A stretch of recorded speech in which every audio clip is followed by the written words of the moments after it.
Very challenging, treacherous weather out there the last couple of days.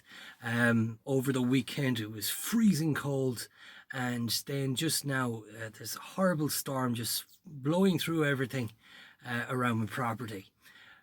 Just over the weekend, also, I happened to stay inside and watch a particular video. It was an old video. It was called 71, and it's a story of a British Army soldier on his first day of duty in Belfast, and he gets himself lost. What I liked about that particular thriller, it was very intense, but instead of going into the whole political and the historical trouble that was back then in Northern Ireland, instead it focused on, instead of just not just the soldier, but about 5 or 6 other characters. And the idea was to look at the same situation from different points of view. I suppose overall, it's the city is Belfast. It's 1971. The troubles are getting more and more complicated and difficult. It's a nightmarish situation where nobody's talking to each other. Nobody's talking to each other politically, or sides have been, people have gone down on one particular side. They've taken up sides, they've taken up arms, and they're crossing boundaries.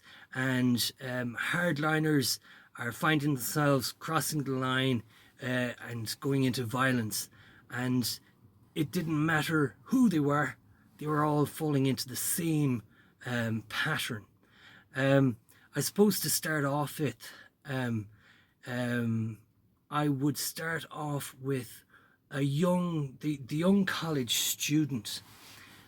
He's only in his 18, 19, and he's growing up in the Catholic part of Belfast, and he's seeing all the troubles, and he's witnessing all the harshness that's going on. And throughout the video, throughout the movie, he wants to cross the line. He keeps wanting to cross the line. He feels obligated, obliged to define himself and to get involved with the struggle. And for him, he's not talking to his family. He's not listening to advice from older senior members in his community. And in the end, he does shoot somebody, but he's shot straight away immediately. Another person of interest on the same side was a young girl. She's 18, 19. She is listening to her father. Her father does not want to get involved, but he finds himself involved as a medic, looking after the wounded soldier. And so Bridget, she finds herself stuck in a situation where she knows her community, if they find out that they're harbouring a British Army soldier, she would fall and get into all sorts of trouble. And her first thoughts is to her immediately older person that she knows, who is active in the IRA, and she was warned against asking him. And a lot of the times throughout the movie, she's warned against getting involved, and in the end, she survives. Also, her father, again, he's old school. He's been in Northern Ireland. He's been involved. He was in the British Army, or I think he would have been in the British Army. He does have a military past, and given that he's from Northern Ireland, I would say that he was involved in the Second World War, or he would have been involved with the British Army. And he is deliberately keeping his daughter out of those troubles, and he's trying to keep himself safe out of those troubles as well. Unfortunately, he finds himself in a situation where he has to save that young person's life, and as a result of that, he himself gets in very close to getting shot for his actions. Staying on the Catholic side, I suppose, there is this younger member of the IRA, and he's crossed the line. He's a militant hardliner, and he's definitely at the beginning he does try to shoot the British Army soldier, and he has experience with weapons and with shooting people. And from his point of view, he's the hunter. He's hunting down the soldier that's lost in Belfast. So throughout the thriller, he's trying to find it, and we see from his point of view, he comes in contact with old IRA, or the IRA that's currently keeping him under control, and he is fighting that control, and he wants to go that bit further, and he's not listening to the senior commanders, his senior commanders, and he's crossing the line in hunting down this soldier with the purposes of taking him out.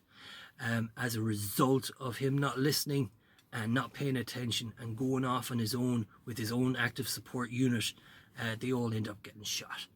And that links on to the senior IRA member. He has crossed the line. He's obviously been there from the beginning. He's well up in the structure, and he's trying to prevent these younger generations from getting involved, from being so anxious of getting involved and crossing that line. He knows that once they cross that line, they're lost. So he is trying. He's gone so far as to make contact with British Army. And he's when he finds out where the location of the soldier, his first course of action was to in fact contact British Army intelligence and try to get that situation sorted out. In the end, he manages to survive. However, his cover has kind of been blown once people realise that he was actually in collusion with the British Army intelligence. That's from the Catholic side. We also looked at the UDR side of it, the Protestant side of it, and it comes in the form of a really young child, about 11, 12, 13. And his background story, we learn that his father was high up in the ranks in the UDR, and just like his father, he is staunchly following his father's footsteps and those of his grandfather in the Great War as well. He's very proud. He's very staunch.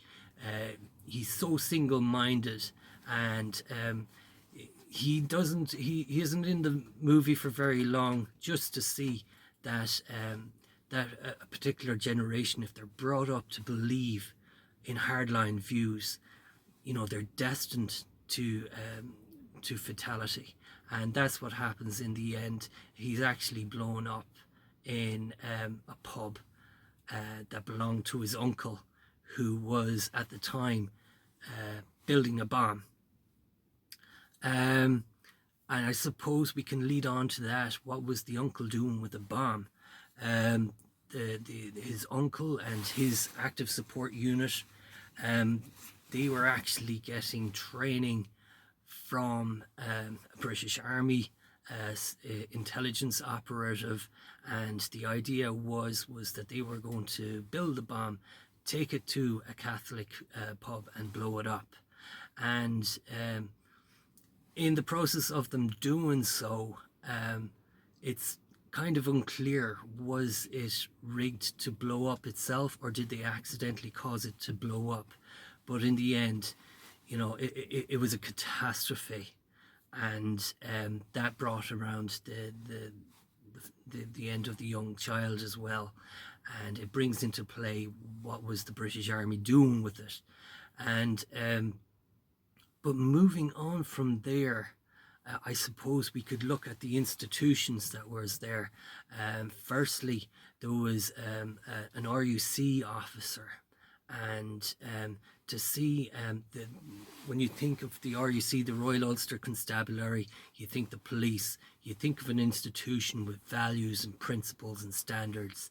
And in this particular case, we see an RUC office, or a group of RUC officers with the aid of the British Army going in and beating up a Catholic, and as his family is watching, and it causes a stir in the street, and it causes a terrible chain of events to happen, and from there, like, it just goes to show you that, like, you know, it's the people that are in the organization. If they're not sticking to their principles, if they're not sticking to the rules, then everything goes out the window.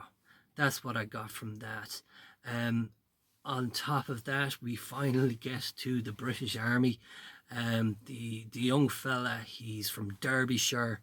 He's literally off the boat, and he's stationed in a barracks in Belfast, and he's a quiet, soft-spoken guy, and, you know, he's a bit of an idealist.